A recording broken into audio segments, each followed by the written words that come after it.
what does gutsy mean to you? It means so many things, but gutsy means choosing yourself. Always. Welcome to the Gutsy Podcast, the show where you learn how to own what you actually want and shift the mind junk that's been holding you back. I'm LauraAura, keynote speaker, coach, and your guide to help you get clarity, build confidence, and make the gutsy moves that change your life. Each week, I'm going to help you simplify things by teaching you how to get out of your head while stepping into action. This way you can achieve all those life shifts that you've been overthinking. Your desire, that drives you. But gutsy, that's what gets it done.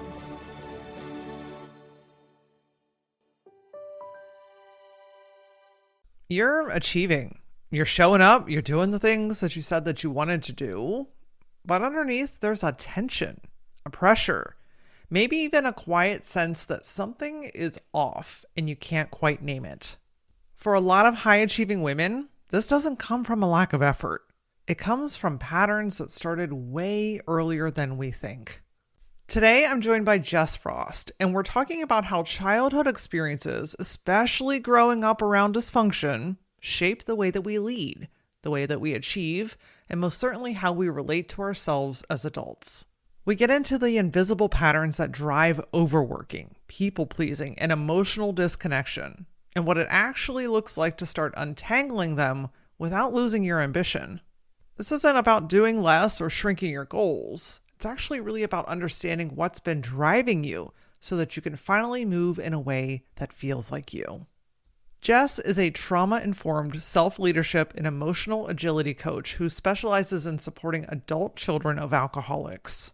She helps entrepreneurs and aspiring business owners work through the impact of growing up around addiction and dysfunction without being defined by it. Through her one-on-one work and group programs, Jess empowers clients to reclaim their voice, emotional strength, and inner power. She's also the co-founder of the 3E Space, where she and her partner support individuals and communities in exploring, energizing, and empowering their personal growth. This is really a beautiful conversation about working through the patterns from childhood, releasing yourself from that identity so that you can move forward in your life in a way that truly feels like yours now. If you grew up in dysfunction or addiction or another challenging situation, just know that you are in a beautifully safe space today. Not only from two women that are ready to support you, but from two women that have lived these experiences and truly understand you. Let's get into it. Hello, Jess. Welcome to the Gutsy Podcast. Thank you for having me. I'm so excited to be here. Yes, the energy in this room already is just pulsating. So I'm excited to get into this, which is kind of ironic because it's a bit of a different approach on the topic that we're talking about, which is how our trauma shows up in business. So Yay! doesn't tend to be like a high vibe conversation, but I think that having the conversation is important and talking about it in a space with someone like you that is trauma informed, that can really just create that safety and to help us know what to do with it. I think that pulsates. So thanks for being with us.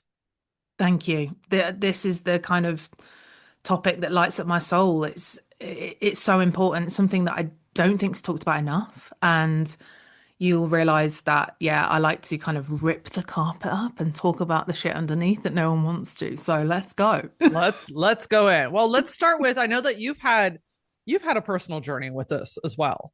So yeah. you know it because you've lived it. Can you tell us a little bit about your story and what got you into this work? Oof. Okay. Condense, Jess. Condense. Right. Okay. So, I was born into, on the face of it, what looked like a very, well-to-do, middle-class family. Behind the scenes, incredibly toxic and dysfunctional. I grew up with a father who's an alcoholic, and the more kind of outwardly chaotic one would be missing for certain periods of time, was very kind of, not there emotionally, not there physically. But it's only been in recent years that I've really, really been able to process my mother's side. So I now know that my mother is a covert narcissist. So it was quite the combination to have two parents who were emotionally neglectful, but especially one parent that was incredibly damaging to me mentally, physically, emotionally, spiritually. I was the elder sibling and very much kind of flitted between golden child and black sheep. So I did very well with my academic achievements. That was my way of kind of trying to keep the family happy when everything would be crumbling around us. But then equally, I'd be the child that would rebel a little bit, question too much. When I got into my teens, I was a heavy drinker. I now know to cope with what was going on at home. We had insane amounts of tragedy within the family when it comes to suicide. So I lost 3 out of 4 parents to suicide. Grandparents to suicide. So my dad's parents took their lives together. And my mum's mum took her own life as well. And just no one talked about anything. No one talked about anything. Everything was swept under the carpet. There was no kind of signposting to any counselling or therapy. It was very much smile, darling, crack on, and kind of go down to the village pub where the parents would be all together and the children would kind of be parenting themselves over here. And yeah, because we lived in very kind of picturesque areas, it was like I was just told over and over again, but you've had the perfect childhood. You had the perfect childhood. You went to incredible schools. You got to go to one of the best universities in the UK. But I now know that the effect that my parents' unprocessed trauma, generational curses, generational trauma was just getting like put on me. When it came to me and my mum especially, I was like a mini version of her that was her dumping ground. I held her shame, I held her pain. Any shit that she was navigating, she'd want me to kind of be navigating as well. So we even had matching clothes and like matching allergies. It was so lovely. But no, like I laugh now, that's a part of me that deals with all the bullshit. But like, yeah, it was heavy. And I would do everything to kind of protect my younger sibling. But as we know, like dysfunctional families have to behave a certain way to fulfill a certain role. Like the dysfunction can only continue when everyone plays their nice roles. And as I got really curious about the mental health of my family and my own, I decided to study psychology at university. And I now know it was purely just to kind of fill in some of the gaps for myself. But I got really curious about the human mind. I got really curious about mental health, started studying. And the more knowledge I gained and the more I started to heal, the more cracks it started to cause within my family. Like, don't get me wrong, it took me years of like crippling codependency before I went to therapy, like finding myself in the same kind of relationships, caretaking, rescuing, trying to fix everyone. My parents were separated at this time, so I'd like be, trying to be bezies with my mum and then looking after my dad, whose life was just crumbling around him with his alcoholism. And yet still doing well at work, still managing to like get by, like with coffee and wine. But yeah, on the face of it, my Instagram looked perfect. Everything was like tickety boo. But yeah, behind the scenes over time, like it was literally like 9 years ago, the start of the snake year, where my life just literally came crashing down. I don't know whether it was my trauma that burnt it to the ground or whether like my higher self burnt it to the ground. But I was like out working in New York and in a job that felt misaligned. But I was working in Manhattan, living in Brooklyn. in this like C-suite recruitment role, due to be going to Miami to fulfill a job out there. So again, it looked like the perfect life. But it's like the weight of all of this unprocessed trauma got too much to bear. I was emotionally exploding at work. Like I couldn't contain this smiley mask that I was like so used to wearing. I found like, friends with drugs and happy hours. And it was literally like just numbing out, partying, working hard, partying again. And yeah, I just resigned, just threw it all away. I ruined my romantic relationship. I was jobless, relationshipless, homeless, 20K's worth of debt. Like fucking walking across Brooklyn Bridge after like resigning with like this backpack on with coffee cups and shoes hanging out of it, just looking back at my building going like, what the hell have I done? Like, but there was something in me like calling to me saying, you're not meant to do this corporate stuff. Like, you're just not meant to be here. Obviously, the way I did it was dramatic as fuck, but just ringing my whole family, like, yeah, I've got nothing left. But like, yeah, like it was the best thing to have happened to me. But I'll be honest with you, like the last 9 years of this snake, in terms of, the Chinese astrology has literally been facing trauma patterns and trauma patterns and trauma patterns until I could freaking see them. Because I thought going to a bit of talking therapy would be enough to deal with what was under the surface. But my goodness, it's literally been since I left the corporate world and started the business in 2021. It's been like the best and the most wild experience I've ever been on. It's like been self-development and healing on speed. That is a very, very, very compressed story of, essentially realizing that I was a victim of incredible relational narcissistic abuse. But now it's made me into the coach I am. And I think I relied so much of my validation came from certificates and like learning.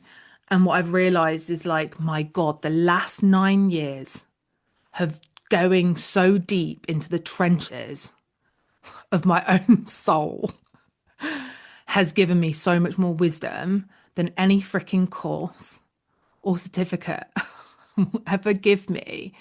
And yeah, I just feel more like aligned and on purpose than ever. But my freaking God, it took me a long while to start seeing the patterns of my trauma playing out in my own business.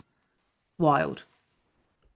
Absolutely wild. To put it like, just to even get that started, like, wow. First, I'm just so amazed and dazzled and proud of people that go through shit experiences and turn it around as a light.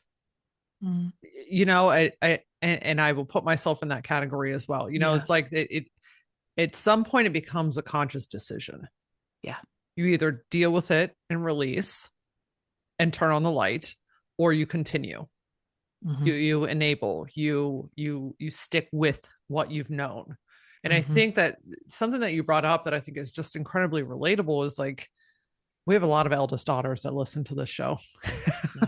Yeah. And there's a direct correlation between eldest daughters and that codependency, that wanting to make people proud, the going to the nth degree to make sure that everything looks good, it's taken care of, everyone else is like good, and I can even hear it in how you were caring for your parents in different ways, but like always wanting to make sure that other people were good, but that in turn, it just demolishes you. Right. Really does. Like, whenever I think about dysfunctional families, it's like you didn't really get the opportunity to develop that like core secure sense of self. right? Yeah. That sense of self that has that inherent self-worth, that knows to listen for their own needs and give themselves what you need. Like, you are totally enmeshed. You are totally there to just fulfill the needs of everyone around you.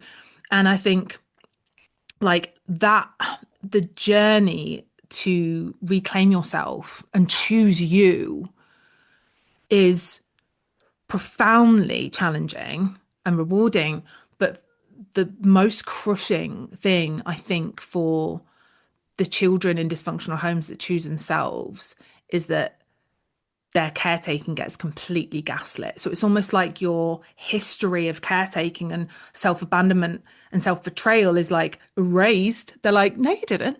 Like, you weren't there for us. What are you talking about? Like, and Yeah.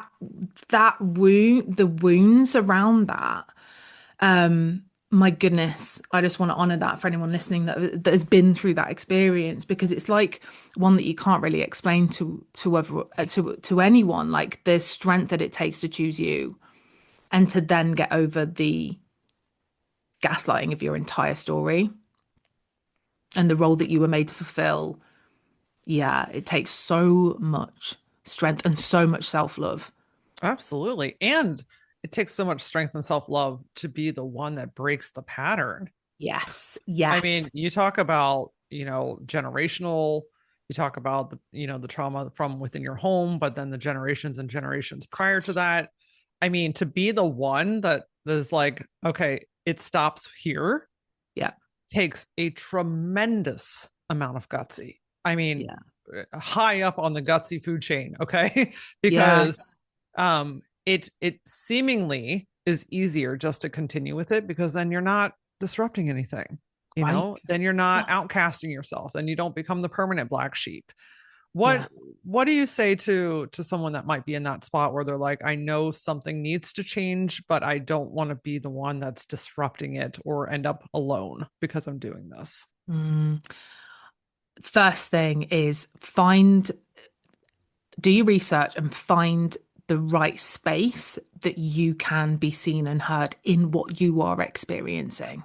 Mm. Like, I experimented with so many different spaces over the years. It took me a long time. So I want to say, take your time. It's not, you're not going to walk into therapy and they're going to be like, right, you need to go no contact. That's not going to happen. I really hope not. This is a really like slow burning process that is all about you and you being able to have your experiences validated. There's something within you that is signaling something's wrong. Listen to that. Go with that. What will play out in a way that's serving you and your journey, whatever that looks like. It's going to look different to everyone. But yeah, like I first started with talk therapy. But I was able to be incredibly protective of myself. Like, I literally, this poor woman, she was a trainee. Oh my God. And it was my first session and she was recording it for her training. Anyway, she had to play it to me back on my last session. I don't remember doing this, but literally a part of me said to her, like, you're not going to fucking break me. And I Wow. heard it back and I was like, whoa. But there was that part that didn't want me going anywhere near my mum. It was literally like, do not go there because it will break her. Like, we're not doing that. So I started with a bit talk therapy. Then I went to see a psychologist, literally paid £2,000, spend the day with a psychologist to understand my relational trauma. She was like, I really think we need to talk about your mum. And I was like, nope. Then I tried some like breath work, somatics, like finally found internal family systems therapy, which was, oh my God, amazing to understand that first voice that came up in talk therapy, to see why she was protecting me and allow myself to kind of unburden some of their weight so I could actually hear what I wanted to do, what I actually needed inside. But yeah, like experiment, like find a person you feel safe with. It might be a peer support space with lots of different people, or it might be a one-on-one, but follow that call. There's something in you going, there's something not quite right here. And for any part of you that's worried about the outcome, I think what our brains do is go so far down the rabbit hole to like the end point, and actually realizing that whatever stage you are on that journey, there is so much fucking support there for you. Absolutely. You're not on your own. And the freedom the freedom on the other side. Yeah. I don't even want to say just on the other side, but along the way. Like Yeah. it's not like all of a sudden one day you wake up and realize, oh, things are different. I mean, No. you might have moments of that, but really it's like it's the moments along the way where you're like, oh, that felt better. Oh, I feel strong Yeah. here. Oh, that was tough. Like it's these little moments along the way, and eventually it adds up to where you're like, oh, I feel more free. I feel more relaxed. I feel like myself. I feel like I can Yeah. exhale again. You know, like that's Oh my God. all of that is possible. And you know, I think from a generational standpoint and even just a societal standpoint, up until the last what 5 8 years ish, correct me if I'm wrong, Mhm. talking about this stuff has been very taboo. So Massively. so even Massively. I think about like our parents and definitely our grandparents. um I just don't think that they had the same resources or the Yeah. same information that we have access to. So I think that we're in a time frame in which we are collectively supposed to change this. Yes, it's there's a real disruption happening, a real like reclaiming of voices after so much normalizing and brushing things under the carpet because dysfunction's always been there. No contact's always been there. But we've just put labels. We love a label, don't we? We put labels to it. People have found their voices. You know, we've got social media. So I think, yeah, there is, but there's strength with that. Like that's what really helped me was peer support of hearing different stories, not because they were going to influence me, but because each time someone shared, a part of me was like, oh my God, I went through that. Or even if I'd not gone through that actual experience, like I'd had an emotional experience similar. So it was like, it was healing just to hear the stories. So yeah, I think I'm really grateful for the various resources that I was able to tap into. Like there's so much, and the stuff I've done is just scratching the surface to what's actually available out there, you know? Yeah, for sure. Something that you mentioned that I'd love to dig into is Mm. being able to recognize the Mm. patterns. You know, especially in business, right? Oh yeah. Lots of business owners here. How does one let's just go with like, okay, I'm going to make the general assumption if you're listening Yeah. to this episode, you've been through some shit in some form or fashion. Yeah. So, and maybe you've done some talk therapy, maybe you've tried some different modalities, maybe you're at the beginning of your journey, right? Like we're all of you are welcome here. How do we start to recognize where some of these patterns are? Like, how do we even recognize that they're patterns in the first place? Maybe that's a better place to start. Yeah. It's really, really good. I mean, I'll be honest with you. I don't want it to sound like I nailed my patterns like really early on. It took a long time. One thing that really helped me to identify my patterns was actually dropping from my head into my body. So the more I started doing somatics, the more I was doing breath work and tapping, the more I was able to kind of drop into my intuition. I was able to kind of like expand on my pattern recognition ability. Like, don't know whether that's trauma, don't know whether that's my neurodivergence, but that was able to happen over time, right? And I noticed very early on my codependent pattern with clients because I could feel like there was almost like this energetic cord between me and my client and their outcome. So this over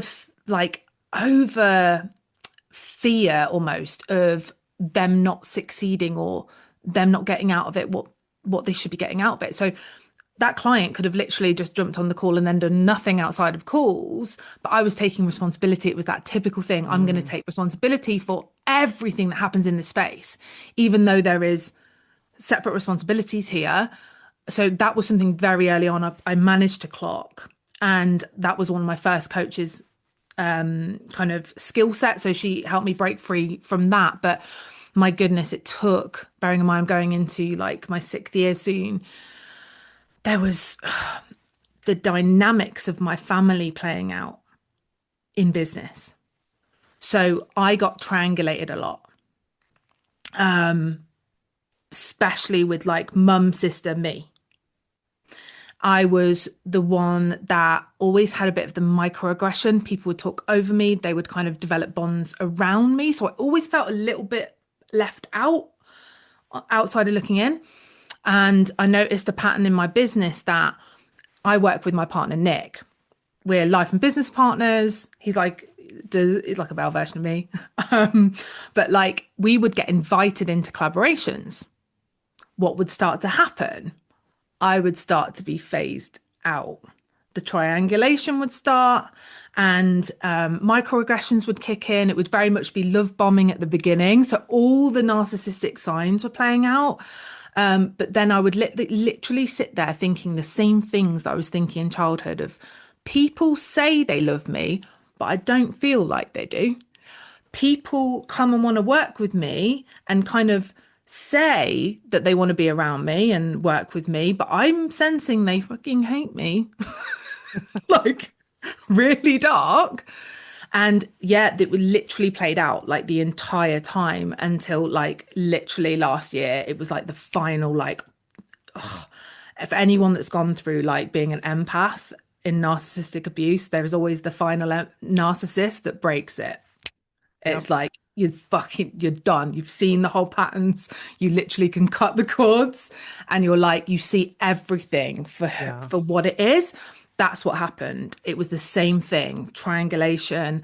I had it in friendships with girls. It would literally be 3. I would be the one that would always be the fuck up, the one that always had a crisis. It was always me in struggle. And yeah, it just was a case of slowly watching the data. That's how you catch a pattern. Allow your intuition when you get those little nudges, put it in your notes. I literally have got phone notes oh, I noticed this weird look, or I noticed they sniggered when I did this, or I did it. And I would literally keep data until I got enough data and my intuition was like, get out. And I'd have to cut the cord. But I had the same thing with one-to-one clients. Like it was literally a one-to-one client that I had where my whole body froze on a call. It went into absolute shock mode because of something they were doing on the call. You know, sometimes you just need a space to work out the messy human stuff as you're making your moves, as you're working towards your next goal. Women join the Gutsy Collective because they're ready to make their next move, but they feel really isolated doing it. They have friends or acquaintances, but nobody that can really have this deep level of conversation with. Someone to help them see what they can't see. A space to be able to say what they really want to say without being judged. And a place to be truly, deeply seen and celebrated as the shit starts working. The Gutsy Collective is a personal development space where you get things in order as you're building up to make the move. You're building your self-confidence, you're creating momentum, and you're trusting yourself to make decisions for you. Women join the Gutsy Collective wondering if it's possible, and they stay because they see and feel that it is. I want you to be able to experience the depth and the impact of this space. So your first 30 days are free. Yep, they're on me. All that's left to do is to make your next gutsy move by going to LauraAura.com/Gutsy Collective to start your membership today.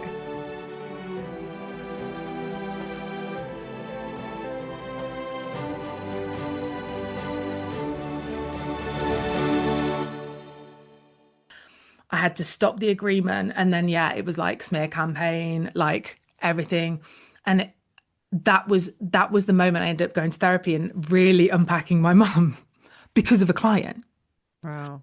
And it was like, I thank that person genuinely for coming into my life because I'd avoided and avoided and avoided and avoided. It took my whole body to literally go into freeze mode on a call to be like, enough, to unpack it. So like, listen to your body. What's your body doing around your clients? What's it doing around certain collaborations? Are you fawning? Are you doing that people pleasing trauma response? Are you shutting down? Are you going into like, fight, flight? But just, yeah, are you getting these nudges? Is something tapping going, I don't really trust this person? Like, oh, but yeah, is it the overgiving? Is it the perfectionism? Like all these different things, just keep building the data, keep noticing, but there has to be a point when you take action.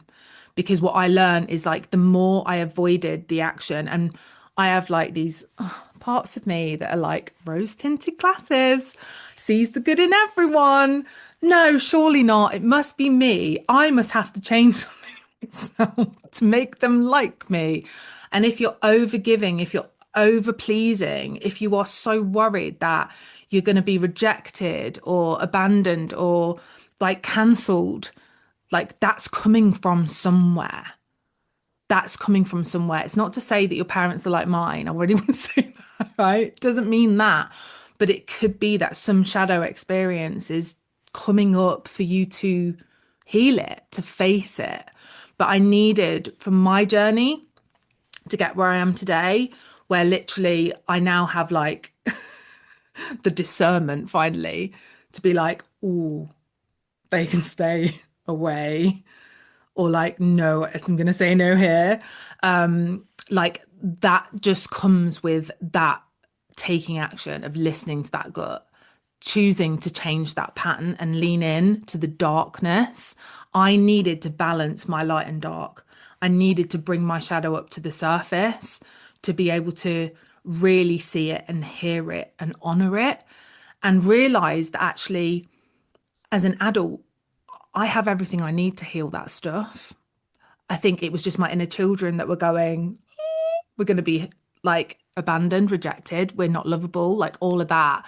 So, like, being able to reparent those little parts of me and trust my adult me to see the signs, not my inner children who will want to look through rose tinted glasses. Everyone's freaking lovely. I can just avoid this. Like, no, like it needed to come from a sense of self. So that's where that reclaiming yourself, capital S, is really important.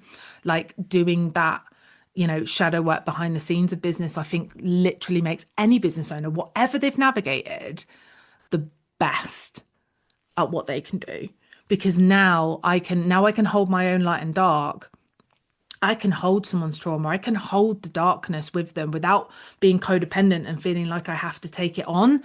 And I can be that light. I can reflect that light. But I think what a lot of adult children of narcissists face when they break the cycle is that they're an empath who is like a mirror. And this is a big thing to accept for a lot of people. Like when you own your own shit, when you have healed your own shit, you will be a mirror. You will be a reflection of someone's light. So someone might come into contact with you and you make them feel so seen and so courageous and so confident and so capable, right? But equally, you will shine on their darkness. And if they aren't willing to go there, they will not like you. Like, you know what I mean? They'll make assumptions about you. And that's something that I've had to build resilience to. Of like my whole life, I've always wondered, why do people not like me? I always feel like an outsider. Like I feel like I never fit in. I feel like an alien on this planet. But actually, that work along the scenes and breaking free of the patterns have enabled me to detach from that projection and just hold firm my gift in terms of my coaching, in terms of being that mirror, is perfect for those people that want to do the work. But in terms of me living in this world generally, I'm going to be met with a lot of resistance. A lot of narcs are going to absolutely hate me. Bring it on. But I think it further proves that, I mean, we're not supposed to be for everybody.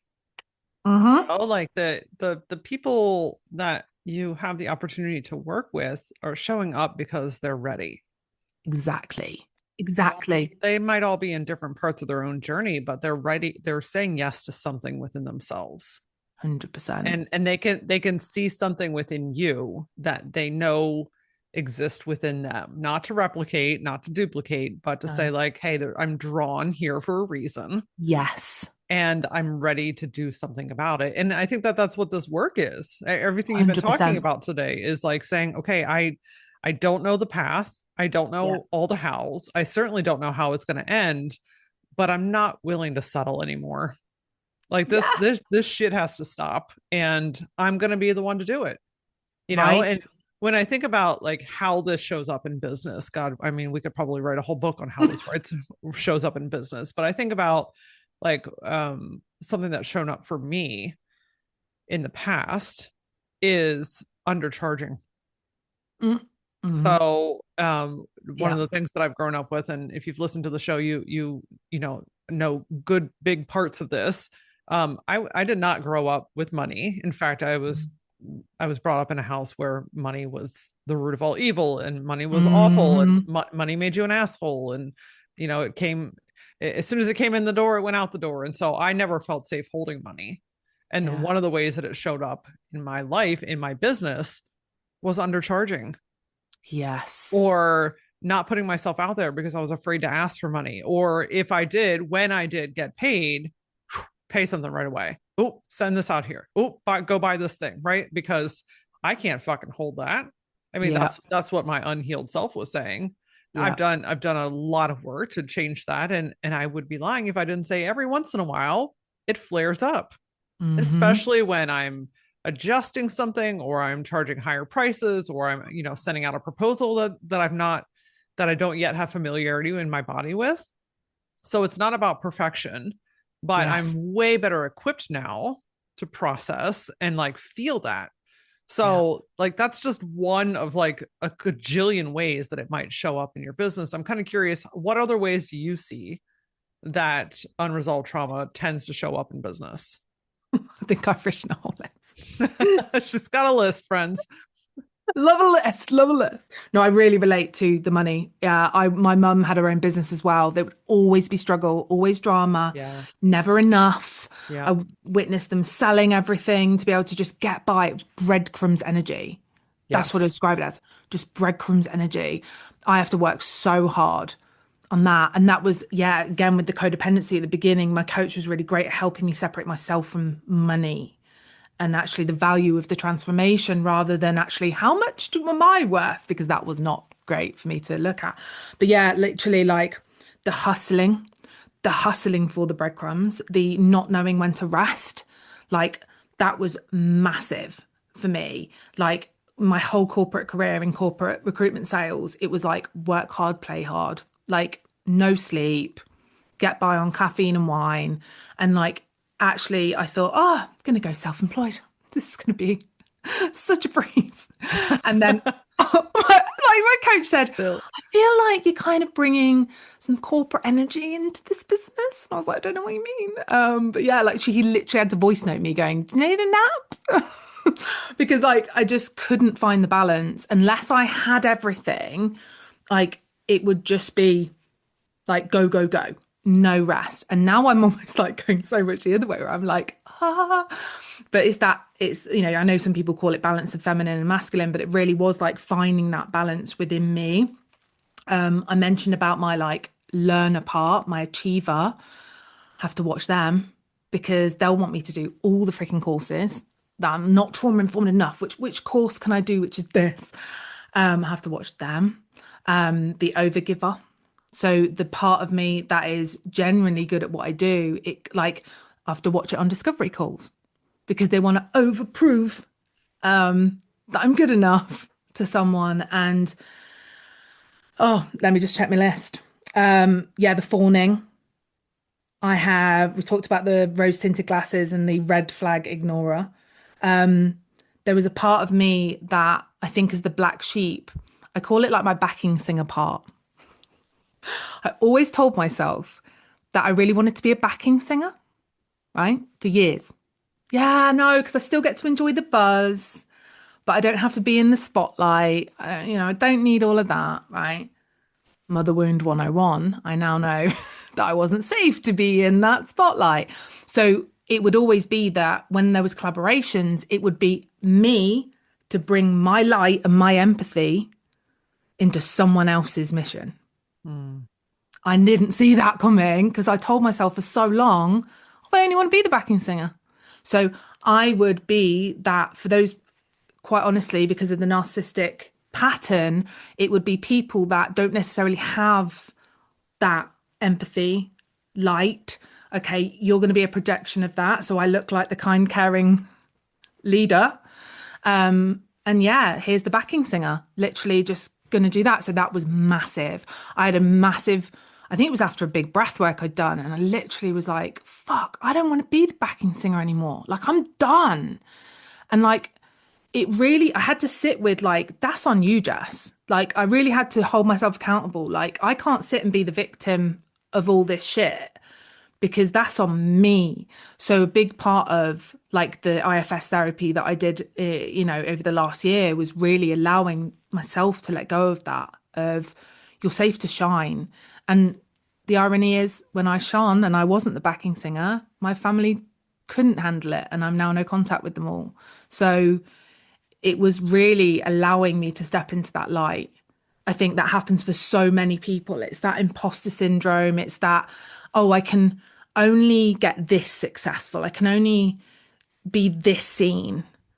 I can only be seen if I'm talking about this. I can't be too disruptive or too triggering. And yeah, now I'm in the fucking light and I'm like, come on then. What's she going to say next? Like, but it's so freeing because everything that was ever kind of used to keep me in place doesn't work anymore. I was abused with money. So it was like, oh, you're going to be, do you want your inheritance? No, no, I don't.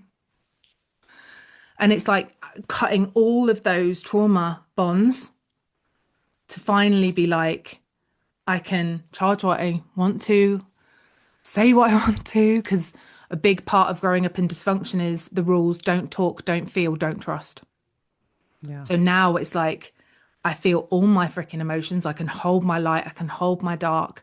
I trust my intuition, like, which I had none of for like 35 years. And like, there's nothing to hold me back. Yes, my parts will come up at times and be like, whoa, whoa, whoa, whoa, whoa, when we hit that glass ceiling. But there's nothing, there's literally nothing to hold me back apart from my own shadow. So yeah, actually, I think like, yes, the kind of narc empath pattern was massive, but the codependency and the backing singer, that black sheep, be hidden, don't rock the boat, don't upset the apple cart, don't step out of your role, is massive to be that lead singer. Absolutely. Yeah. And I know that so many people can relate to that, especially, like, no, actually, I do want to be in the front. I do want to lead. I do want to try something new. I mean, Yeah. I think when you start a business, there's always a part of that, because it is a product of you. It's an Yeah. extension of you. And my gosh, listen, opening a business is not going to make these shadows any less interesting, shall I say? If No. anything, they amplify them. It Yes. brings it to the surface. I mean, business will challenge you in ways that I understand why a lot of people don't own a business. And Yeah. not everyone's supposed to, right? Like everyone has No. their own journey, but if you're running a business, friend, you're on a very deep self-development journey. whether you Right. whether you want to be or not, but gosh, business will show you so much about yourself that you've not been able or willing to face yet. Yeah. Honestly, like it really is. It will, if you can find the right people and the right support through that journey, it will take you to places that you can't even freaking imagine when you Yeah. start. It really can. And I think like allowing the process to evolve, and that's why I had to really watch my perfectionist of like, oh my God, it has to all be perfect to start. Because actually the best part of the ride has been seeing how I've evolved like through the 5 years, of like where I started to where I am now is completely because of my own healing journey. I started out as the highly sensitive coach, and I'm now dealing with freaking adult children of narcissists and alcoholics, helping them break cycles. And that's purely because of the confidence that I grew on my own healing journey. And it's not trying to predict the outcome, not trying to micromanage the outcome and just flow with it, but allow that shadow to come up, have the right trauma informed support. Everyone's like, get my website done, have like business mentorship, but actually make sure you've got some form of processing support and ability to kind of have corrective experiences throughout the journey for your trauma. is so important. Yeah. So important. And like, even in the world we live in now, it doesn't have to be that you have like this complex relational trauma from childhood. The world we live in is traumatic. Let's keep it real, right? That having that support generally is like, for me, number one. Like, Yeah. my coach slash therapist that I have IFS with, like, godsend. Like, breath work, conscious connected breath work, godsend with everything that we're bringing up. But this, like, we're always getting mirrors, aren't we? Like, whether it was my client mirroring back something to my shadow where I'm like, oh shit, need to work on that, or what's happening in the world bringing stuff up. Like, it's really important that we honor that and go, that is going to set you up with the best support possible. Yeah. I love it. So to summarize here, tell me if I'm missing anything. First, we need community. Yeah. People you can 100. process with, people that you can talk to, a trusted circle where you can like start to really kind of unpack some of this stuff. Yeah. Listening to yourself, listen to your body, those nudges, what's coming up, where do you feel that kind of resistance, where do you feel when something's going on with the client or on social media, like if you notice something coming up and you're like, just start to notice it, don't make it mean anything. Yeah. We don't need to like unpack it in the moment, but just notice like, oh, there's something there, right? And then having the right support team to help you unpack it, to process it, and ultimately to make the shifts that release you from it. Yeah. Did I miss anything in there? Because that's no, it's and beautiful. And, you know, I know for some people it'd be like, oh my God, like that's a lot. But honestly, I think when you have all of that there, like peer support, group settings, one-to-one, and whatever kind of holistic approach works for you, you're gonna be more than fine. Like, yeah, just knowing that. I think the biggest hurdle for most people is that first step of support, because every part of you screams, we don't need it, we're fine, because that's how you've always had to be. But if you can take that first little step into one of those and let that evolve, oh my God, you're doing amazing. Yeah. Doing amazing. And it feels like a lot in the beginning, especially if it's new. It gets easier.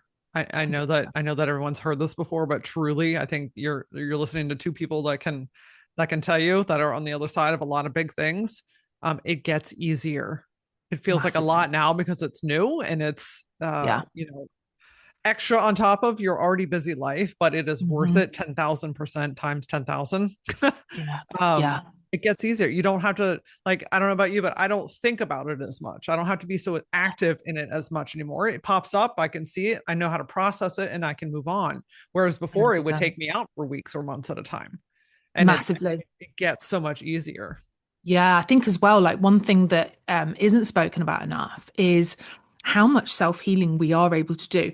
Not doing the whole thing ourselves, because that's hyper independent, but like when you have developed some of the toolboxes with your practitioners and spaces, like the ability to kind of self-soothe, self-regulate, like there is so much healing that you can continue to do on your own. And I think that's one of the most empowering things, that kind of reparenting process, and allowing yourself to do the amazing work in between your calls or in between your group spaces. Like, not underestimate the power of that, because I think that is how you genuinely will build that trust within yourself and within your system, for anything that you're going to navigate going forward. Like, that's so important. Oh my gosh, absolutely. And we want to be able to have tools that we can use in the moment, right? We don't Yeah. always want to have to pick up a phone and talk to somebody. You don't want always have to go into a session. It's very important for certain times, but like ultimately, when I'm feeling some kind of way, I want to be able to know how to help myself. You know what I mean? And that's those tools that you're talking about. Like, you don't know what you don't know. And that's where that support or working with people like you can really help to like put those tools, so that when you get triggered, when you're having a moment, when you're noticing something, you're like, I have things that I can use for myself. And that, like you said, is incredibly empowering. Yeah. So important. Jess, we could talk about this all day long, my friend. This is important work. Like, this is freeing, this is life-changing, this is this is part of any type of life, but absolutely as an entrepreneur, like freeing yourself gets you to the life that you were put on this earth to live in the first place, Yeah. So I just want to thank you for coming on and sharing your light and just honoring the path that you have been on and what you've been able to transmute through your like dedication to self, and now how you turn that around to others. It's fucking beautiful, friend. I'm proud of you. Thank you. I'm going to receive that. So I used to be so bad at receiving. I'm going to receive that and right back at you. We're so needed in this world. There is so much beautiful light in this world, even on the days when we can easily forget it, So I'm grateful to every single person that is choosing themselves right now. Yeah, for sure. I want to make sure that everyone knows where they can get more of your goodness. So what's the best way to connect and find you online? Okay, so I'm mostly on Instagram, and I am known as I am Jess Frost on Instagram. You can find me on TikTok, same name. Jess Frost on LinkedIn, and then my website is number 3 letter E and then space space.com. So yeah, the 3space.com. Drop me a DM if you're interested in kind of connecting and discussing more of the work I do. I have group programs, so I have my kind of signature group program, Courageous Confidence, which is for adult children of narcissists and alcoholics. That'll be back, I think, spring, summertime. I have a online community, and there is a monthly peer support space for adult children of narcissists and alcoholics there. You can trial for 30 days and come in and see some of the spaces. We do conscious connected breath work. There's group coaching, there's workshops. But yeah, that is very kind of trauma informed, but forward moving. So Nick and I are very passionate about not like showing you that your trauma history is not going to dictate your future. So we don't stay in the past, but we honor it. So yeah, you can find all the details on our website. But yeah, just drop me a DM if you want to inquire about anything. We will make sure to link all of those links in the show notes. So definitely connect with Jess below. And I got to know, my friend, what does gutsy mean to you? It means so many things, but gutsy means choosing yourself. Always. Your nervous system is incredible, isn't it? Like, yes, it remembers so many things. Like, it's so smart. And you also have the power and the ability to shift it, to retrain it, to be your own best advocate, to be the person that you always needed here, today, and now. Does it take time? Yes. But the time is going to pass anyway. We might as well be our own best friends as we're doing it.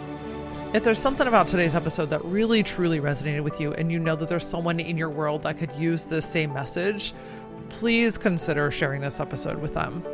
These are the types of honest, vulnerable conversations that we need to know that there are safe places to land and there are solutions to move beyond the moments. We can also connect outside of the podcast. You can find me on all the platforms using @thatLauraAura. And as always, until I see you next time, stay gutsy.